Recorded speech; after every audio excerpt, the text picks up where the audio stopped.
Hi, everybody in the audience, and welcome to this joint TAUS and Blackbird webinar.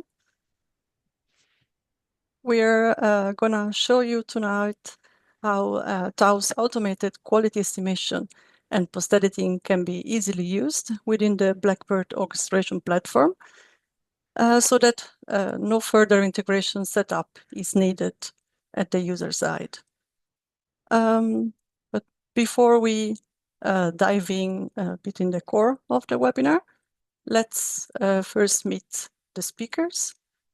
We have Dan McCarthy, Vice President of Solutions at Blackbird. Sorry, probably I pronounced the surname not in the best way. And then we have Amir Kamran, Solutions Architect at TAUS, and myself, Simona Beccaletto, responsible for TAUS go-to-market strategy. And to know a bit more about our audience today, sorry, these are the speakers.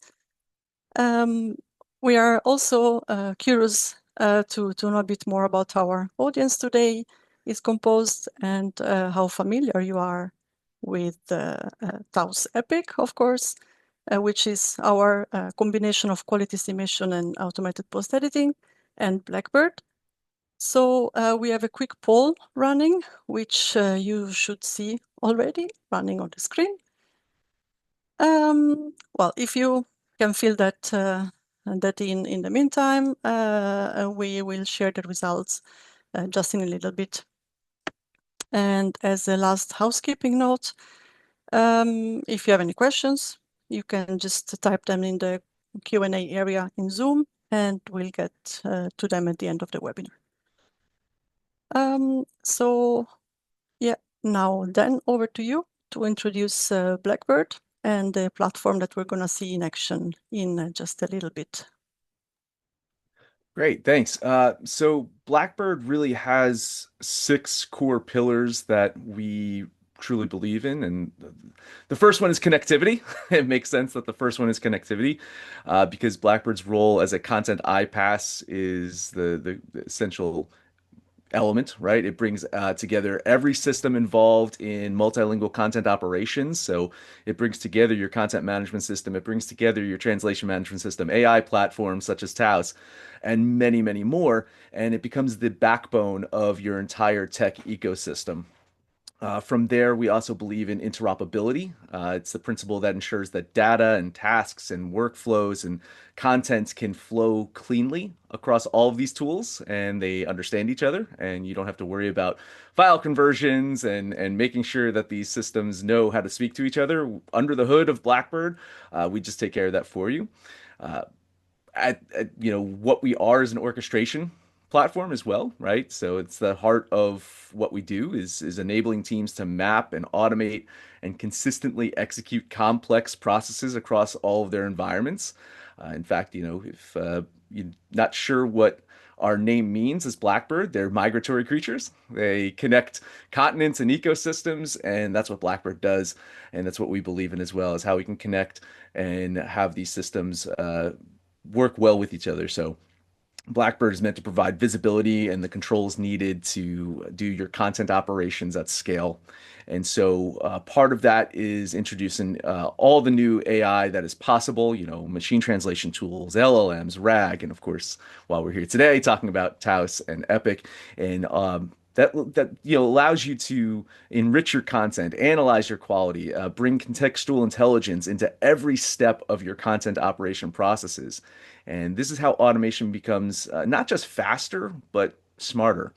And of course, we want to involve humans in the process. Of course, we still want humans in the process, and that's where checkpoints in Blackbird come into play because those are our human in the loop moments. It allows you to pause your workflow and say, hey, a human's going to add value here. So we're going to pause this workflow, let the human work in what we call their natural habitats, whatever their system is. It could be a project management tool like Jira or Asana. It could be a TMS. It could be via Slack. It could be any of these systems where people need to communicate with and make decisions in. We allow you to pause your workflow, make that decision, and then continue on. I think the last element of the pillars here is the data component of it. So inherently, Blackbird, we don't retain data, but we've got a data element that is called Blacklake. And Blacklake is our data lakehouse, right? It's our context engine, right? So as we as an industry look toward 2026 and beyond, the way that content is being created, the way that content is being evaluated, the way that content is being manipulated and transformed is changing, and the volumes of content is so much. So when we're looking at the current tech stack that is in our environment for localization, we noticed that there is going to be something that's needed for the future, and that's where Blacklake sits in regards to being able to house content with context, including some TAUS scoring metrics. And I'm giving a little bit of a teaser here of what I'll show a little bit later on. But yeah, these are the main elements that define what Blackbird is and how we're helping organizations around the world to make their messy content operations a lot less messy. Yeah, thanks Dan for the intro and the teaser. Let me, before I give the word to Amir, let me first give you also a little introduction to TAUS for some more context. Some of you might know us from a long time ago. TAUS actually started indeed back in 2004 as a think tank first for the translation industry. But since then, a lot happened, and we now evolved into a data-driven language solutions provider, leveraging still all the expertise that we gained along the years in language data and technology. And as mentioned in this webinar tonight, we'll focus on TAUS. Sorry, I forgot to share the slide about TAUS. It's basically summarizing what I just mentioned. And we're gonna focus tonight on our automated quality estimation and post-editing tool, which we offer in a combined solution that we call APIC. And this is APIC in short. Basically, our quality estimation model evaluates content at segment level and gives a quality confidence score to flag which segments require attention. The acceptance quality threshold is something that can be customized depending on the user requirements, and also depending on the use case. Quality estimation can be combined with automatic post-editing to enhance segments that are below the set threshold. And automated post-edited segments are only returned if the enhancement actually improves the original segment. So, well, this way, content can be routed in a very efficient way, but you still then are able to have proactive management of quality risks thanks to the quality estimation. Well, it's almost time to give the word to Amir and get to the core of the webinar. Just a second more to share with you the results of the poll that we did, so that we also have a bit of a picture of who's in the audience tonight. Kind of expected, at least I was expecting to see quite a lot of LSPs there. Good to see that there's also a bit of a mix with enterprise integrators and others in the room. About the adoption or use of quality estimation and APE. Good to see that there's some adoption as well, and for the ones that are not using it, that's the right place to be tonight to learn more about it. And then about the knowledge of the two products that we are exploring, Epic and Blackbird. Again, some mixed answers, so it's gonna be like interesting for a lot of people to know about how both work in practice. So time now really to hand over the microphone to Amir, who's gonna tell you more about how APIC works. Thanks, Simona. So let me quickly share my screen first. Okay, so hello everyone. So as Simona already gave a little bit of teaser that what we are doing and what EPIC is in a nutshell. Usually when we do these kind of webinars, we go in depth in the theoretical aspect, how quality estimation works and what we are doing, how we train models and all that. But today, the focus is not that, but it's more on the integration side and how you can actually use these tools easily without much of a hassle. So this is the focus today. But as I already seen the poll that there are a lot of people who are not aware of quality estimation. So I will, or the TAUS offering. So maybe I will start with a little bit of brief overview of that. So what you see on the screen right now is a typical translation workflow. You have a source text. Most of the people are still using translation memories. Whatever you cannot handle with translation memories, that go to machine translation, and in some cases now everything is going through machine translation. And after that, that comes a big challenge, because machine translation can make mistakes, and there is a lack of trust there. Okay, whether should we go with machine translation or should we ask a human to review everything? And in most of the scenarios, because data is sensitive or we don't want to make mistakes, we don't want to look our brand in a bad light, so everything is going through humans, and that's the bottleneck. But what we analyze, and you can also analyze in your data, that a lot of the time these post editors are not changing anything. They are just saying that whatever coming out of MT is good. And this is not happening like a small amount of time. This is happening 50% of the time or more. So MT is already producing very good results for especially the larger source languages, major European languages and big languages.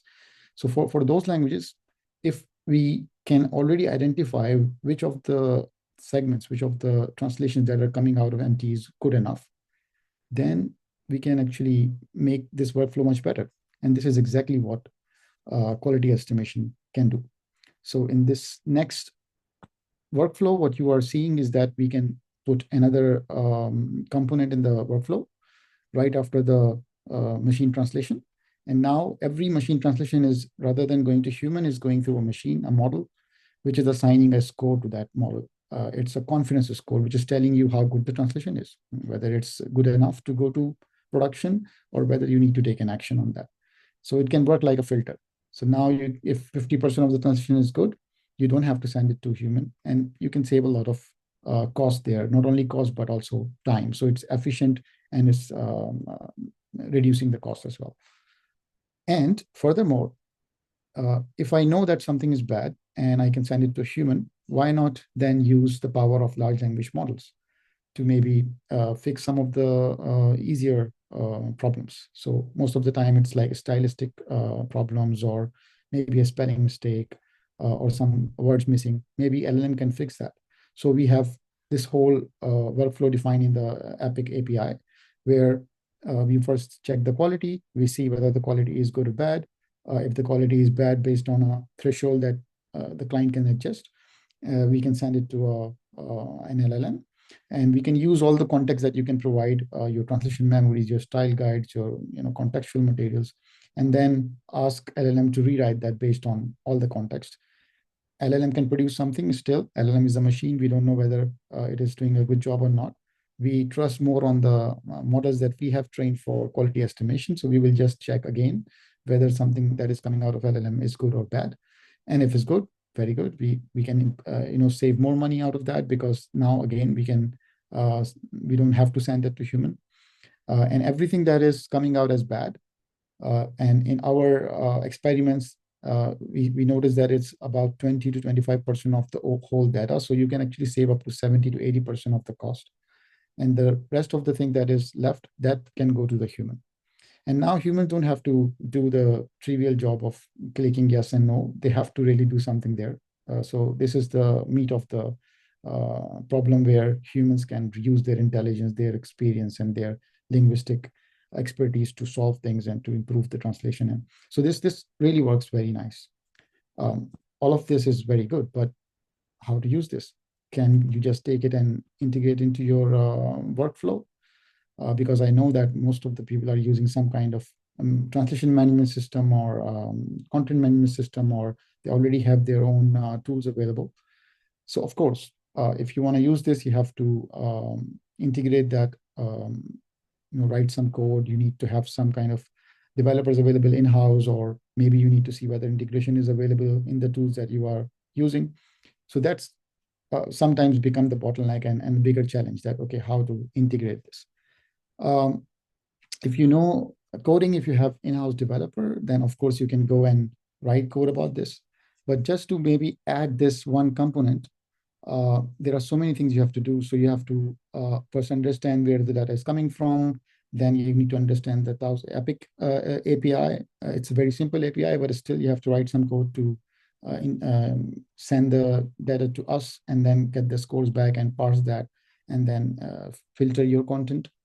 And then you have to then generate some response for your TMS or whatever the system that you're using, and then push the data there.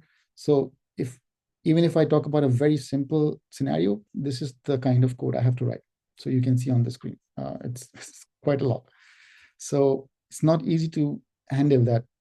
You can just ask someone to create a utility and that's it, but because you need some kind of management on this, and some kind of logging, and you have to know troubleshooting and all that. So there's a lot of hassle.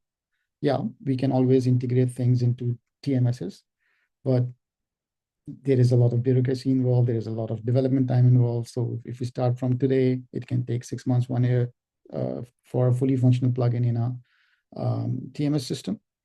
So what else is there? And this is basically the focus of the webinar today. So I'm also new to Blackbird, actually. So it will be very good for me and the audience to learn more about how we can avoid this code and directly integrate different APIs and different TMSs and different workflows together and automate that. So Dan, over to you, and let's learn about Blackbird. Great, awesome. Before we get to me, I do see a Q&A, a couple of questions if you want to tackle those. And see, since we're talking about the topic of quality estimation, there's a couple of questions there if you want to tackle that. Yeah, there's a question about how quality estimation works. I think you covered that, Amir, a little bit. There's another question I'm not fully sure about. There's a question about the term context. If Amir, you can elaborate on using context, contextual material. So when I mentioned about using large language models, so you can actually write a small prompt and large language model can produce a result. But if you are just relying on that prompt, most of the time it will produce something that is not consistent with your terminology, your use cases, and whatever kind of stylistic features you are using. So based on the current context, current sentence that you are using, or maybe a paragraph or whatever is being translated, there could be already a lot of context available in your document, in your translation memories, in your style guides. So we can search all of the things and then come up with relevant material and then add that to the prompt on the fly. So you don't have to do anything if the things already are available to us. We can do all the searching, we can do all the vectorization and take care of everything. And then we can write an optimized prompt, because it's not possible to just add the whole translation memory into one prompt. So you need to contextualize things. You need to see, okay, which words are being used in this particular context and what kind of translations that was humanly verified available. Then we can provide that to LLM, and LLM can take a better decision based on the context, how to translate a particular sentence. So this way it can fix things easily. And then again, we can do a quality estimation check on that and see whether it is true to the source or not. Yeah, this is the idea of context.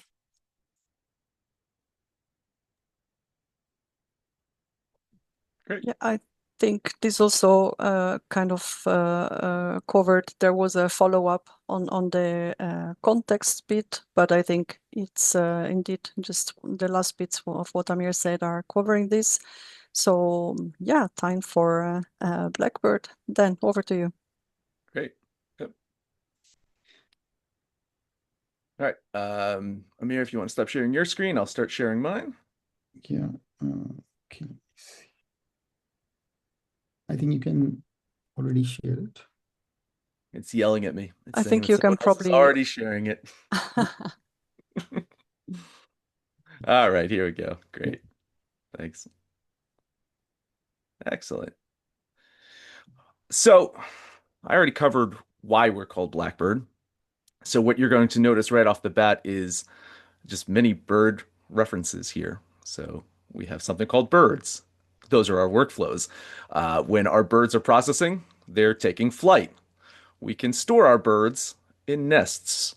We have a lot of two birds with one stone puns around here as well. We are very bird centric. So this is what Blackbird looks like, behind the scenes. It starts off with close to 200 different apps that help to manage content operations. And, these apps aren't just API wrappers. They're kind of well thought out mini versions of the applications themselves. So they're kind of, they're built with purpose. They are thinking about actions that a user might make within the program. And then Blackbird allows you to connect those dots. And so if you're thinking about any of the major content management systems that you could think of, if you're thinking of CAT and TMSs, right? You have PM tools, productivity tools, project manager, and productivity. You need to be able to connect these all up in a process that makes sense for your organization. So we do that in our section called birds. And here you go. You click a bird, and this is our blank canvas. This is where we can define our processes and what we want to do. And if you're impatient, you can also use something that we call blueprints, which are kind of predefined recipes, if you will, of uh, apps that we can connect up to each other. So we can start with a content management system. We can select our AI tool, and then we'll use TAUS Epic here for our review. And voila, click of a button. It's like magic. You have everything connected up. You can just make a couple of different changes and tweaks here and there. So that's kind of how you can easily get started on day one with using a machine translation tool or an AI tool to do your translation, and then TAUS in the middle to do editing of it. Um, Seems simple, right? Yeah, it is. Now, where it gets complex is when you start to think about where the other tools in your environment sit and how they interact, and that's where you can have fun. So much like a cooking show, I like cooking shows. I watch them, and you see the chef and they're cooking, and then voila, there's a cooked meal that just magically appears. I have some pre-cooked, it sounds bad to say, pre-cooked birds that I'm going to walk through and talk about some different use cases of how Taos Epic can kind of fit into our environment. And so here I have my little collection of Taos webinar birds. And I want to start off with a pretty simple use case. And here I have a file, an XLIF that has been machine translated. It's sitting in my Google Drive. And from here, I'm going to just send it to review for Taos. And I've set a threshold of 0.95 here as my threshold. And then I'm going to add some information to a Google Sheet. So it's just going to update a Google Sheet so I have the information. And then when it's done, it's going to send me a Slack message. Uh, Demos are great because you can click a little button here and click fly and it runs automatically. So I'll actually do that while I'm talking more about what's an ideal state here. An ideal state is instead of manually having to come into Blackbird to click something, you're going to do something in another system that's going to trigger that event. So you could easily add a file into Google Drive or into SharePoint or into a system that is going to trigger this bird automatically. So, users don't need to leave their system to come into Blackbird to click anything. They just work in their environment and stuff happens. And you can see this already ran through. And I have my Google Sheet where right instantly it just updated the Google Sheet right there. And then I have my Slack channel over here, which I can pull over And you can see, I believe it is 12:24, 12:25 p.m. Eastern Standard Time. So you can see all this stuff happened rather quickly. So this would help you operationalize a very simple use case of you have a file, you need to run it through, and you need to see those results. Um, Yeah. but I would say that that's not really a standard use case that a lot of people are doing. This is more be for testing. Yeah. But But can I interject here maybe for absolutely, few yep. questions? So, of course, I can drag and drop these things or use the predefined flows and create these easy workflows. But how to configure different tools? So I know that this is not a one-shop tool. So of course, I need to get subscription of everything. So for example, for TAUS QE, I think clients has to first come to us and get a subscription, get a key for our API, and how to configure all that. Absolutely. It's super simple. And the app section right here, if you want to say Epic, you can come in here. You just click on the app and you can add a connection. And you've connected your app up with the API key. So here you go. I'm not going to name it after me, but you can name the connection. You can set the environments, whether production or sandbox, and then you can put your API key in there, and you'll see it's a valid connection. You could have multiple connections, by the way, too. Is so you could have a production and a sandbox connection, right? And then within your bird, you can actually define where that connection is coming from. So here, when I'm setting my connections, I can say if it's prod or sandbox and easily toggle between the two. Nests really come in handy with that as well, is that you can have a nest that is set for staging and all of your staging credentials are stored in that nest. And then all of your production credentials are stored in your production nest. And that will allow you to easily uh, copy a bird from one nest. So you test everything out, you like it, you copy that from staging into your production nest, you change the connection, and it's going to run in production. So easy to set up the apps. And you're right. Like if you need to just set up, anything from a DeepL to your TMS or whatever, it is just kind of finding the app in here, setting the connection, and you can use that in any of your birds. Yeah. Yeah, amazing, amazing. So yeah, as you were showing that a very simple use case, which is like if I want to try, let's say, a new product like Taos Epic, and I have few files and I want to see results of that quickly. I don't have to write any piece of code. I can just come here and then based on the either directly run from here or based on the triggers, I can create a use case and then get the scores and review that. But of course, in real scenarios, this will be a little bit more complicated. I have to take some decisions, for example, and I want to decide whether to review this file with a human or take a decision based on the score. So maybe let's go to that workflow. Yeah, sure. I have quite a few. Let's we'll start off with this one right here, which is it's taking that previous one and it's kind of amping up each bird that I show will kind of amp up the real world scenario and the complexity of things. But instead of taking a file from a file storage here, we're going to download an entry right from Contentful, which is a content management system. So a lot of times you need to get content right from its source system. And then from there, we're going to actually add a TMS into the mix now too. So here we're going to connect our Contentful up to Phrase and it's going to create the project that we want to. And we're going to pre-translate it. So we'll leverage the TM that sits in Phrase, but instead of using machine translation within Phrase, we'll take that file out and we'll actually throw it through DeepL. So you can see it's like Lego blocks. All we're saying is like we're stacking this and inputs for one step is an output from another. So we're exporting the file from here and that becomes now an available input into the next one. And same thing with metadata and context. So if you have project information, the project description, project name, anything you want from your systems, you can pass that on to the next step. So if I'm looking at my create project from template here, I have a static name of the project, but I can easily take the entry ID from Contentful or other metadata from any prior step to create dynamically this information. So it allows you to pass information data on not just content, but the data to keep your systems in check. And so you can have a project name that's consistent between all of your systems, whether you're using 5 systems, 10 systems, whatever, you can keep those things all connected. But here we're taking the file from DeepL, and here's where we're sending it to the review. I've now set the threshold to zero point 0.9, so it's easy to kind of configure what you want these thresholds to be. I'm sending the project back to Phrase, and then I'll send myself an email like after it's done. And then within Phrase, you can see that after it's all done, you'd have the file that's been reviewed. It's put back into Phrase, and you'd be able to see the match rates and be able to control which content is being evaluated and which content is already done, right? So that's one way of doing it.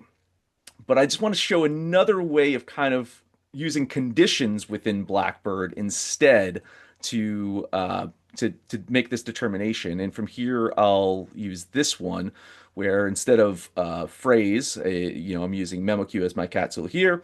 And what I'm doing here is I'm editing the content, right? And based off of the amount of segments that are still under the threshold, I'm using a condition here, a logical condition to say, I'm either going to send it right to my content management system. This is good to go. Like it is passed through machine translation, it's passed through quality estimation. It is good to go into my ecosystem.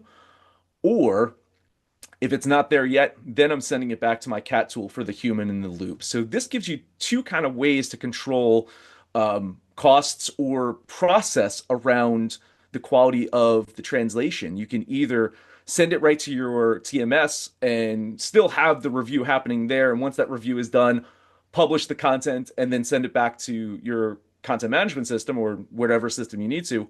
Or here you can actually use Blackbird and the metadata, the information you're getting from TAUS Epic to make that decision automatically and send it to the different systems.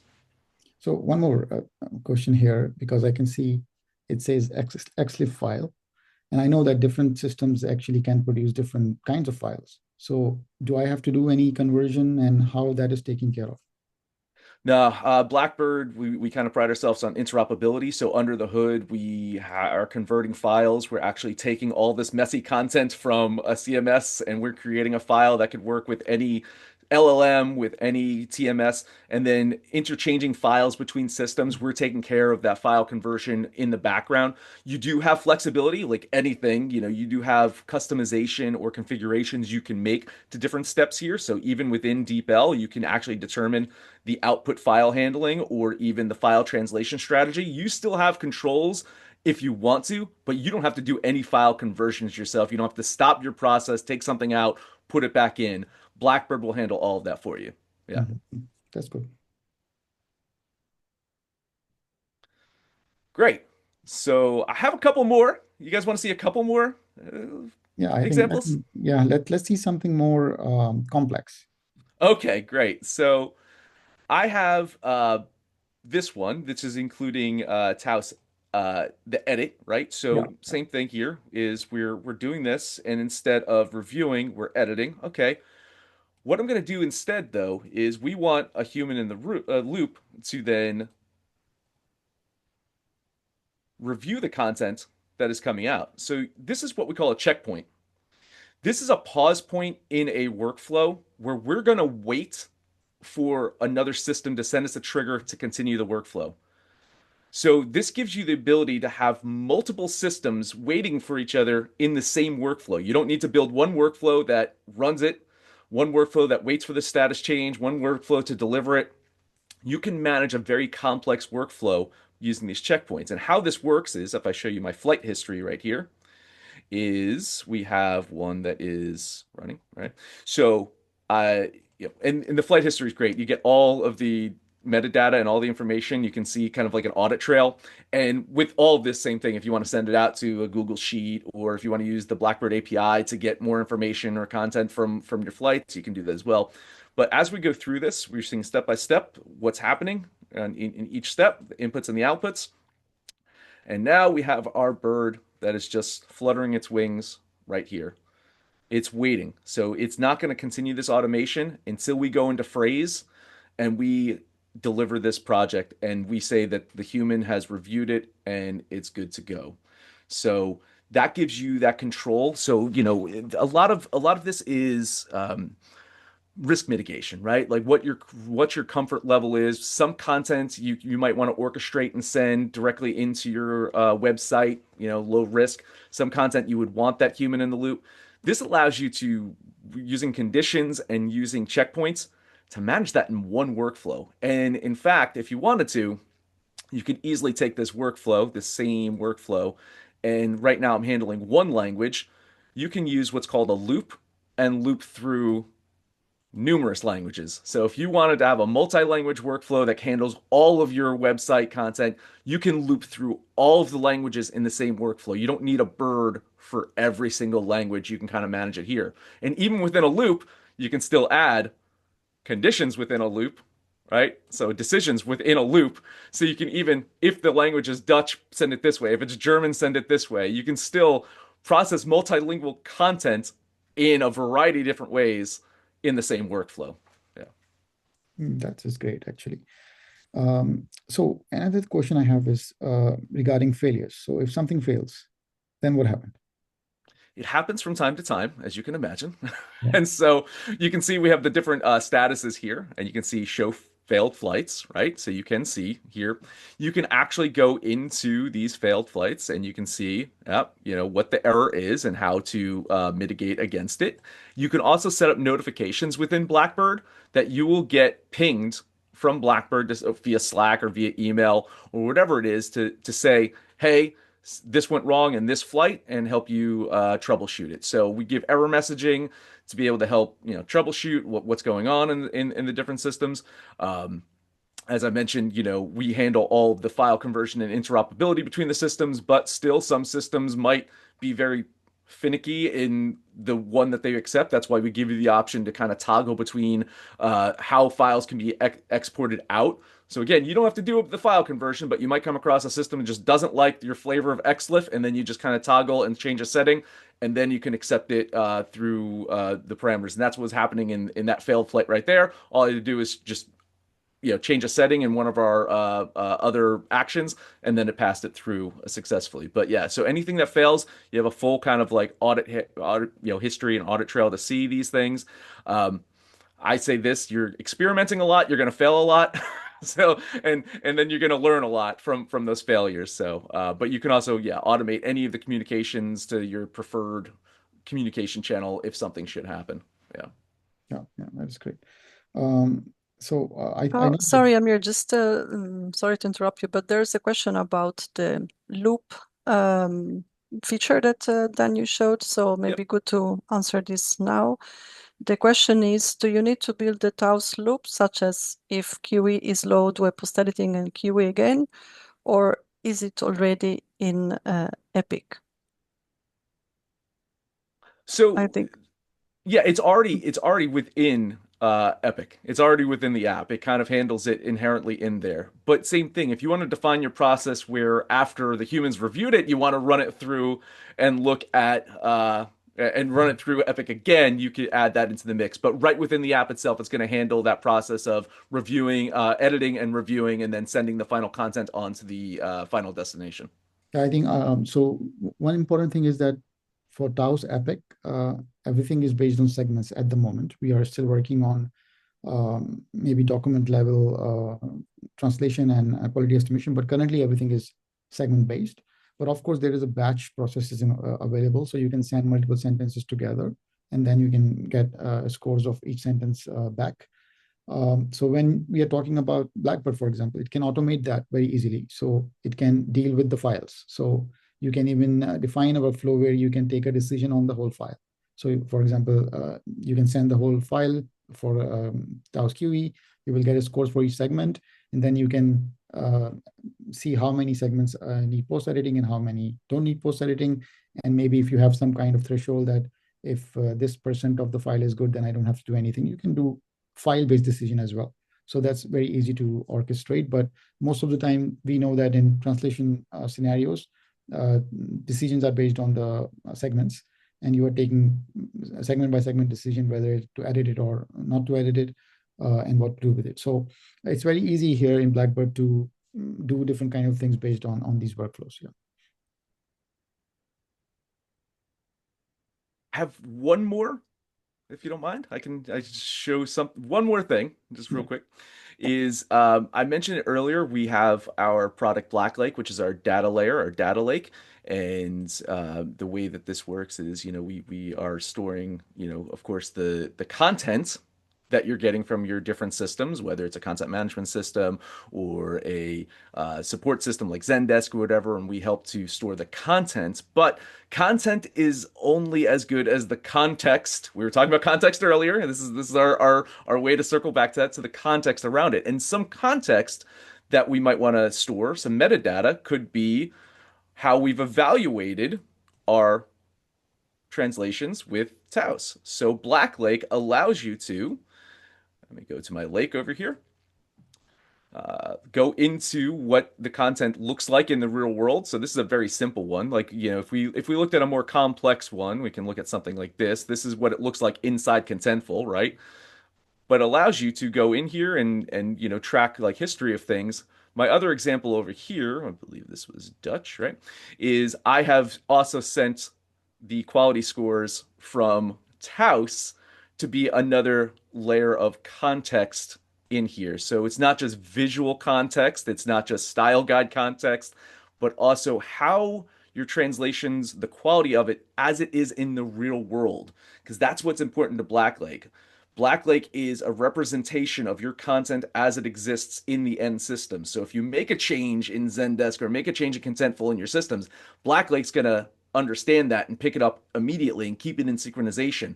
So you can easily go in here and look at Google Analytics to see how it's performing from a page view standpoint, but also your metrics from Taos Epic becomes part of your living, breathing content in the real world. And I think that's fascinating to think of, like, what you can now be using this for, and leveraging LLMs to do even more stuff on top of your content with the scoring in place to help with another data point in the mix.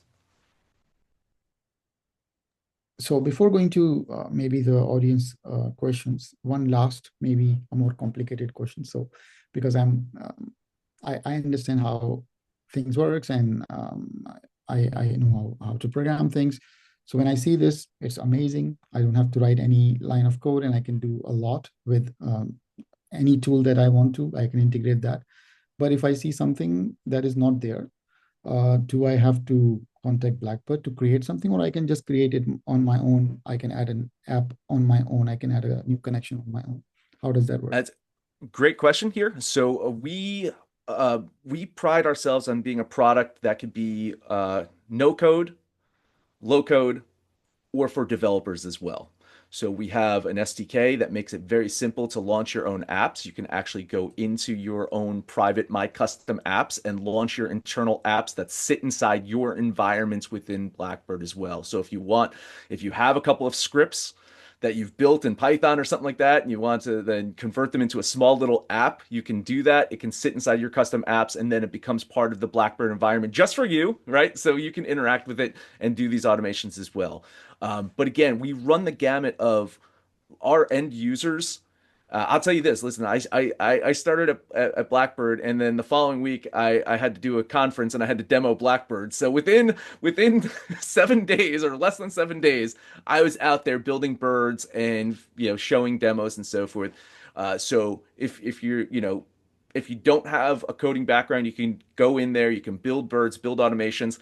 If you've got a low code background, you can use things like regex. We've got utilities in the mix there, in our birds that are like, you probably I saw some of the ones that I was building. I used a couple of these utilities here, even probably in this one right here. Was this one? No, it's the other one. This one. I'm generating a date.